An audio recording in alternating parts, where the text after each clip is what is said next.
পুরো দেশকে আইডেন্টিফাই করতে চাই না, ওদের নিরপেক্ষভাবে নির্ভরভাবে আমরা অগ্রসর করতে চাই। এবং সেটা করতে গিয়ে যারা যারা দায়ী হবে দালিলিকভাবে সার্কামস্টেন্সিয়াল এভিডেন্সের কারণে এবং বিভিন্নভাবে মিডিয়াতে যেভাবে এসছে, তখন সে বিষয়ে আমরা মতামত দেব। দুই হলো যে যেহেতু দেশি বিদেশি ষড়যন্ত্রের কথা বলা হয়েছে, তার একটা পার্ট হলো যে আমাদের দেশে অনেকেই হয়তো এই কমিশনের জিজ্ঞাসাবাদের সম্মুখীন হবেন।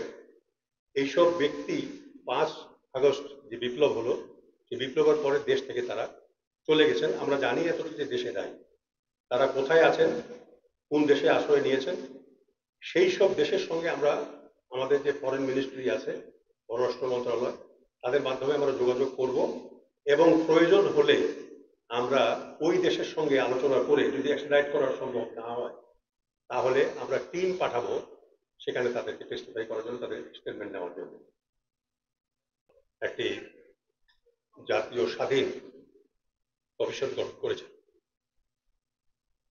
কমিশনটা হলো জাতীয় এবং স্বাধীন কমিশন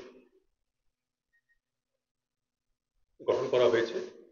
এই দায়িত্বকে অতীব গুরুত্ব সহকারে নিয়েছি এবং আমরা আমাদের আল্লাহর উপর নির্ভর করে, আমাদের ইমানের উপর নির্ভর করে, আমাদের বুদ্ধি, আমাদের বিবেচনা, প্রজ্ঞা, এটার উপর নির্ভর করে নিরপেক্ষভাবে আমরা এই তদন্ত যে সময় আমাদেরকে দেওয়া হয়েছে তার ভিতরেই সম্পন্ন করবার আমরা ঐকান্তিক চেষ্টা করব।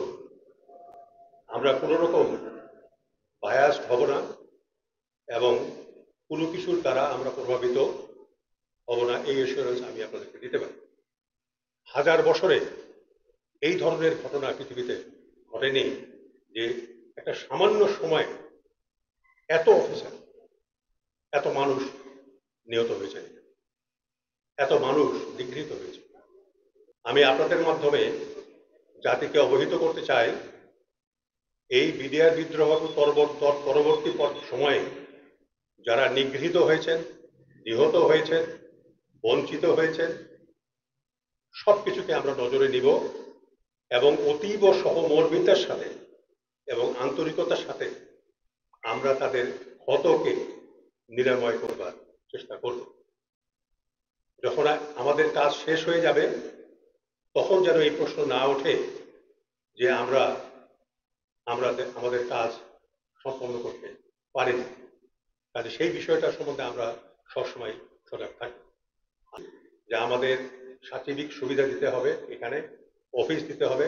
এই পুরো অপারেশন এটা কিন্তু অন্য কমিশনের মতো নয়, এটা একটা অন্য রকমের কমিশন যেখানে দেশি বিদেশি শক্তি ষড়যন্ত্রকে চিহ্নিত করতে আমাদেরকে দায়িত্ব দেওয়া হয়েছে। কাজেই আমরা কিছু বাড়তি বিষয় আমাদের জন্য আমরা এক্সপ্রেস করেছি, করব চিঠির মাধ্যমে।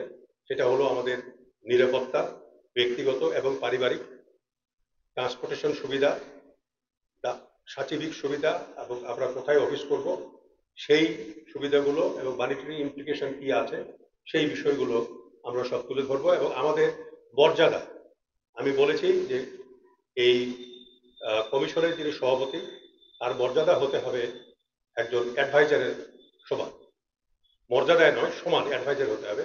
কারণ হলো আমাদের ডিল করতে হবে দেশি বিদেশি মানুষের সঙ্গে, কাজেতে সমমর্যাদায় থেকে যেন আমরা সেটা ডিল করতে পারি। এবং আমার সঙ্গে যারা সদস্য রয়েছেন তাদেরকে আমরা অ্যাপিলেট ডিভিশনের, সুপ্রিম কোর্টের অ্যাপিলেট ডিভিশনের জাজের মর্যাদায় অভিষিক্ত করার জন্য আমরা আবেদন জানাবো। এবং এই সবগুলো হওয়ার পরেই আমরা আমাদের যে নেক্সট মিটিং, সেই মিটিং আমরা অনুষ্ঠান করব ইনশাল্লাহ, এবং সেদিনেই আমরা স্টেটমেন্ট নেওয়া শুরু করব। আমরা আশা করব আপনারা আমাদেরকে সহযোগিতা করবেন এবং প্রত্যেক মিটিংয়ের পরে যদি প্রয়োজন হয় আমরা আপনাদেরকে আগে জানাবো এবং যে বিষয়গুলো আপনাদেরকে বলা উচিত, জাতিকে অবহিত করা উচিত, আমরা সেই বিষয়গুলো জাতিকে অবহিত করব, যাতে সবাই জানে যে কেউ আমরা অন্ধকারে কাউকে রেখে আমরা কোনো কাজ করতে চাই না। আমরা খোলাখুলি সবকিছু সবার সামনে, জাতির সামনে তুলে ধরতে চাই যাতে যাতে আশান্বিত হতে পারে এবং পরবর্তী পদক্ষেপ কি হবে আপনারা সেটা আমাদেরকে আমরা অবশ্যই